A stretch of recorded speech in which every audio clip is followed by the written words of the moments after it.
All right, here we go. We're going to look at Division 00, get into a little bit more detail, looking through the spec. This will be about the bidding process and the invitation. So let's get going. All right, here I got a project that we pulled offline down from public space, and we are going to look at it. So this is the cover letter of the project manual, also known as the specification. You got project information, owners, architects, consultants, tables of contents. We're going to be working pretty specifically with just Division 00 procurement and contracting requirements. All right, we're going to go right to it. So this is part of 0, right? Let's take a look. This is 001000. So it's Division 00, Section 10, subsection 0, sub -1, or page 1. Okay, and that is our invitation to bid. This is one of the first pages that you're going to deal with. So typically what they'll do is they'll extract this out and put it on a plan center where other GCs, general contractors, construction managers can go out and find these things for bidding. So we look at this right off the bat. Can we do something like this? So there's great information here. Tells us where it's at, tells us what the project's about, and it gives us some decent information. So it also tells us when we have to get the proposals in. So the proposals have to be in by the 16th. That has been adjusted by addendum. But for now, on the original document, it was the 16th of May at 11 a.m. at the City Hall. And it's going to be read out loud at the City Hall, not online. Sometimes it is. Most times it is. But in this particular one, it says it's going to be out loud. There's a couple municipalities where they truly just go out into the parking lot, and no matter who's there, if nobody's there, they still have to read it out loud. It's bizarre. I was the only bidder on one, and she came out and she looked around and she started reading it out loud. It was just me and her, but it's okay. Those types of things happen. All right. So this gives you a description. This is a nationally registered historical place. Big challenge there. So we know it's going to cost more because everything has to be almost perfect. You can't make a mess. You're going to be doing extra cleanups. You're going to be taking extra care, all sorts of stuff.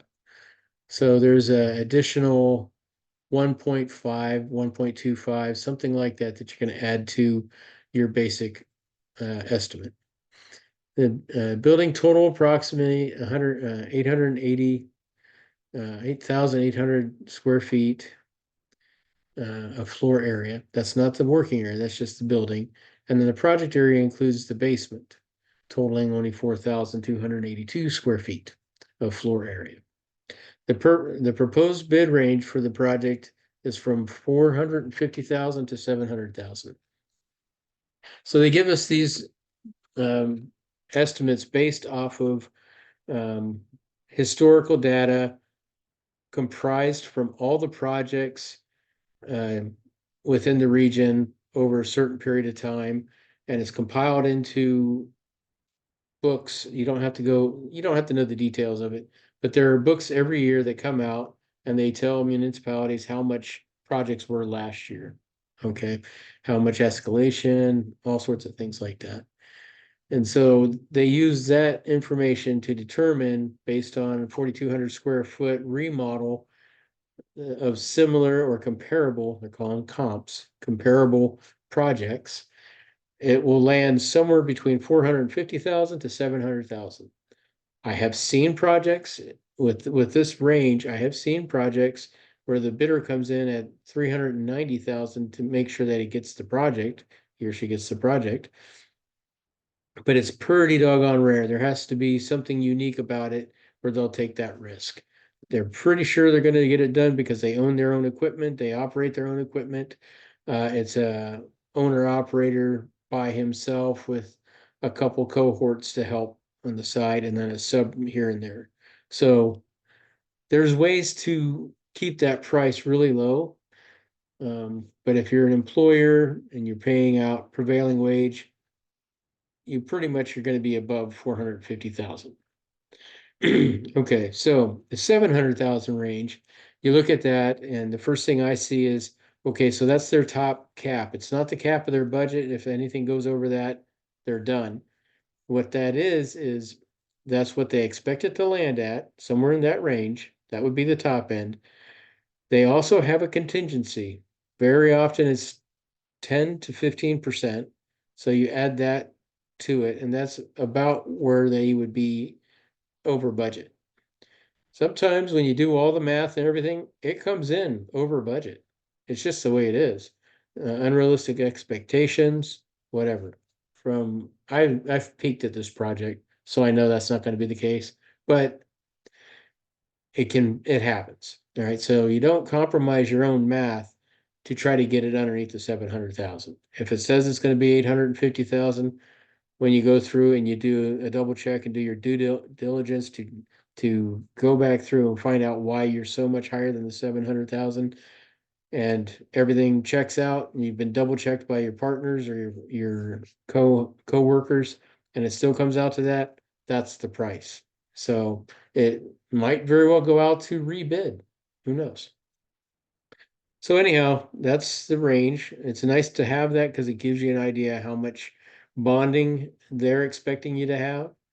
It gives you a quick snapshot of whether or not you're going to be able to. Now, we haven't estimated this yet. We're just looking at the project. It gives you an idea of just how much um, bonding you'll need, how much effort you need to put into it. So let's say we have the capacity, the next line says it needs to be done within 120 physical days, working days. So that's what ends up being somewhere around 4 or 5 months, something like that. Okay, if we have the manpower to do it, that's the right thing to do. If we have the cash flow to do it, that's the right thing to do. You know, there's a whole lot of information there to help us decide whether or not this is a project to go after. Uh, it probably is, but anyhow, it gives you that. So we go down to the next one. It tells you got to have a bid bond, not a problem. And its bid bond is based on 5% of the whatever your price is. So if we come in at 850,000, it's 5% of that. Our surety company will issue a letter or a bond with that information on it and all the information here. You need to give them 72 hours. More likely, you need to give them as much time as you can, but 72 hours. They can do it in 48 and 24, but boy, they get pissed. So it's better to give them 72 hours.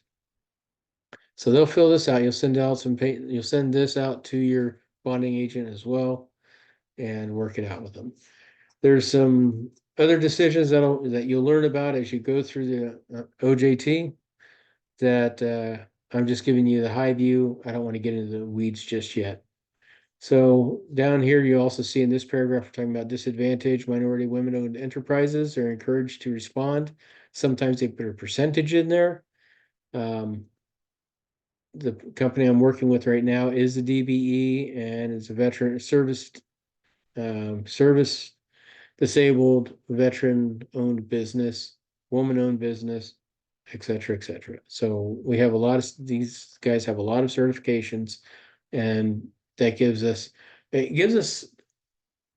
it makes the owner look at us a little bit better and might take into account that, yeah, you might be a little smaller. Okay, we'll put up with the tolerance as you go through it.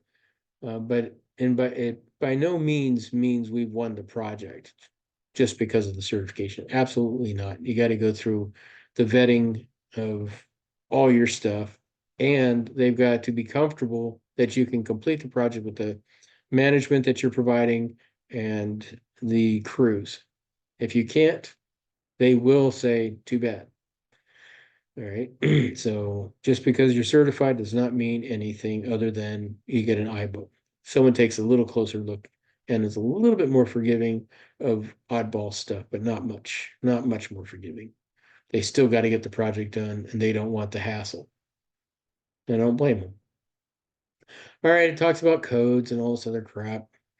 It is important to read all this. It's important to know where it's posted and all that, but that doesn't really affect how much additional costs there is. So that ends end of section. That ends division 00, section 10, subsection 00 dash 1. Instruction to bidders. Okay, as you can read, it talks about the contract documents, addenda, all the stuff that's in here.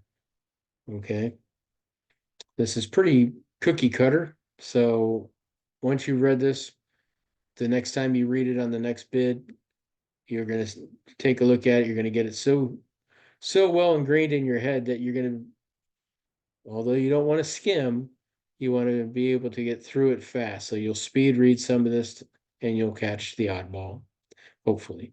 Bidder representation goes on down the line. So there's bidding documents. We've talked about bidding documents, copies of it. Interpretations or corrections of the bidding documents. So it says right here, study it carefully and talk to the architect, send RFIs to him. Request for interpretation. Okay, bidders and sub-bidders require clarification or interpretation of the bidding documents may make requests reach the architect at least 7 days prior to the date of the receipt of bids. Okay, so that gives you the deadline that you got to ask questions or send in RFIs. They have to then generate an addenda, and that addenda has to be acknowledged in your bid documents with the date, and that says it down here. So we're going to go down the line. All the instructions are right here. I don't have to go off of memory. It's all right here. I've just done it enough where I could spin right through this stuff for the most part. There's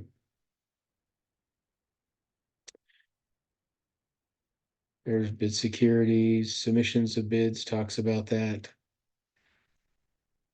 Modifications, withdrawal of bid. A bid may not be modified, withdrawn, or canceled by the bidder during the stipulated time period. So the bid, once you submit the bid, on that bid, it says how many days that this bid is good for, valid for. Typically, government is 60 days. And in that 60 days, if they don't award you, then you can modify the bid after that. But typically, you're going to be notified within 10 to 15 days of an intent to award. And there you go. So although it's in here, it's in practice doesn't usually happen that way. Consideration of bids. It tells you whether or not you are okay. So this is the Zoom meeting. They are going to read it out loud, but it's going to be done by Zoom, which is great. Rejections of bids, and here you go. It goes into what's acceptable, what's not acceptable. In the rare instance that there's a tie, what to do, bidder claim error. If the bidder says, oh shoot, we found an error, there's a problem, there's stuff. And on down the line. So it tells what will get us disqualified and all sorts of all the details that you need to know when it comes to how they're going to evaluate your bid, how they're going to evaluate your company. So right here, it's going to check your qualifications of your subs and you. And then it's going to tell you it needs this, be prepared if you are the low bidder and you feel that you are a qualified bidder, that you've everything that's up there, plus this form. So this is a contractor's qualification form. You'll see that later on here in the attached requirements. So you will be filling out this AIA A305 and submitting it bidders.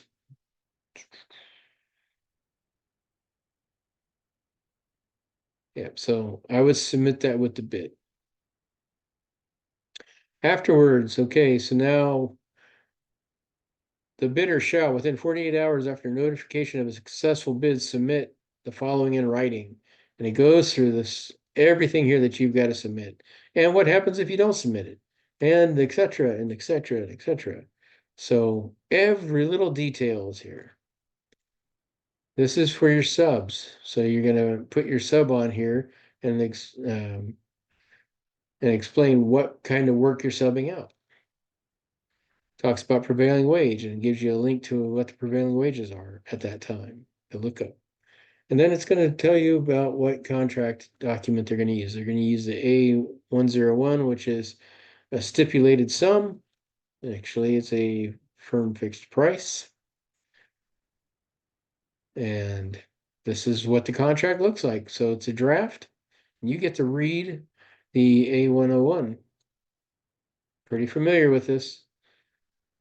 This goes down the line, goes through all the different things on payments, how you're going to. So in our proposal, because they've got this here, this is what they're going to issue to us once they decide that we are the contractor.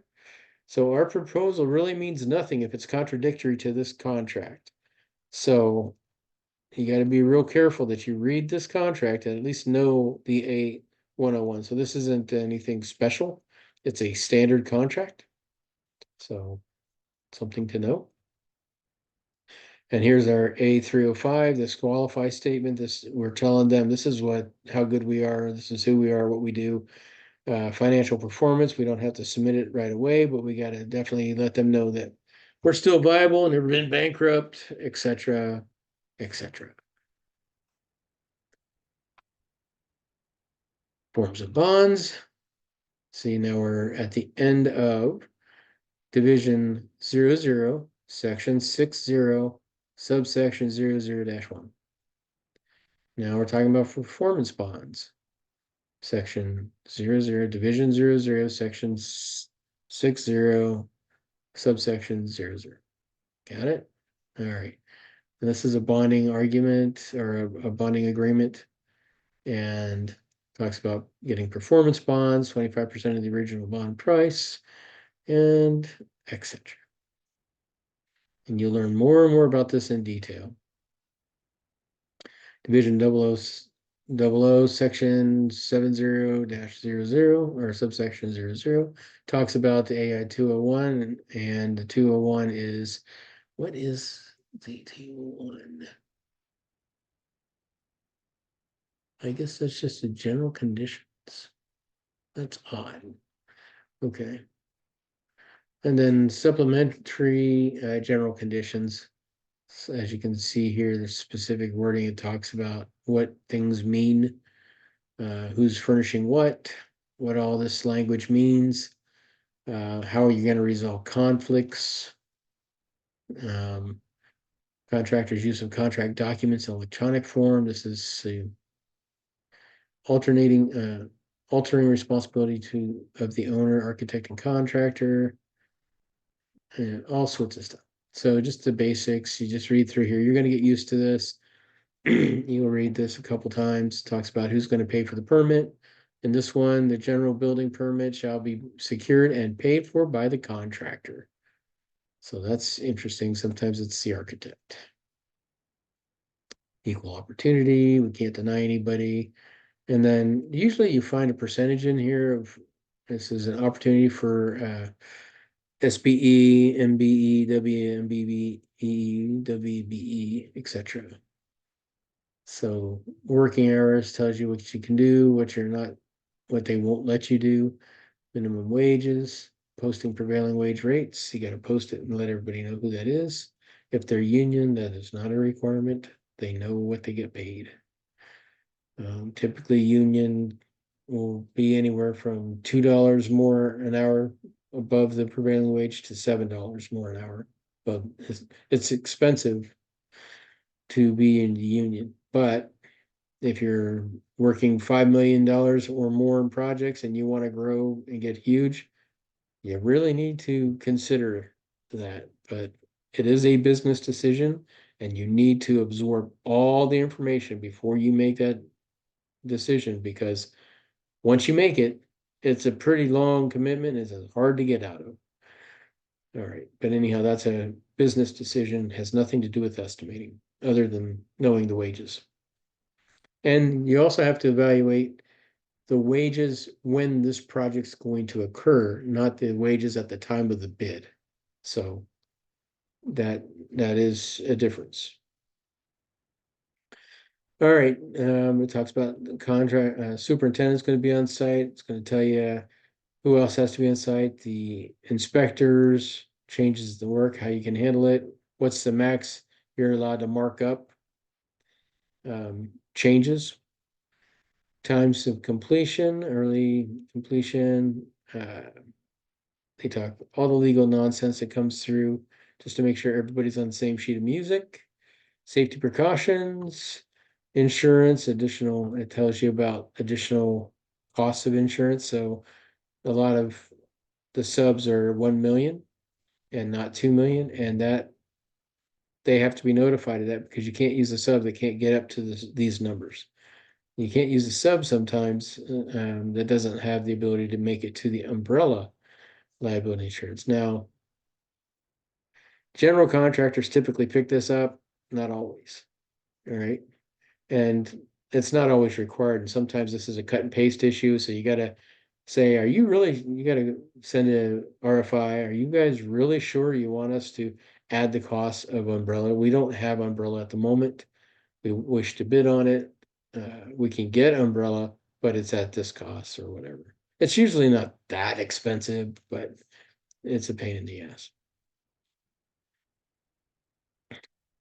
All right, continue on down the line. It's just going to be keep going. So a lot of this stuff now is not part of, will not affect our estimate. RFIs. This is the estimator's responsibility after the pre-construction job walk. They're going to have questions. They can have questions right now after reading these documents and looking at the plans. They might pretty well say, no, we can't do that. I don't understand what you're asking here. And so you might do an RFI so that your pricing is correct. You have 7 days prior to the bid to make sure that they receive the RFI. Unacceptable RFI claims, there you go. Talks about that. And then requests, basically stuff like that. Okay, that is the end of 00. And I'm sure you got questions. In our model project, we're going to go over it in much better detail. We'll start annotating, putting stuff on there to say this is going to be added cost, this is not, and on down the line, and start to get ourselves mentally and logically acclimatized to the division 00. Okay. We will come back later with an architectural plan, and I'll go over that. Thank you very much.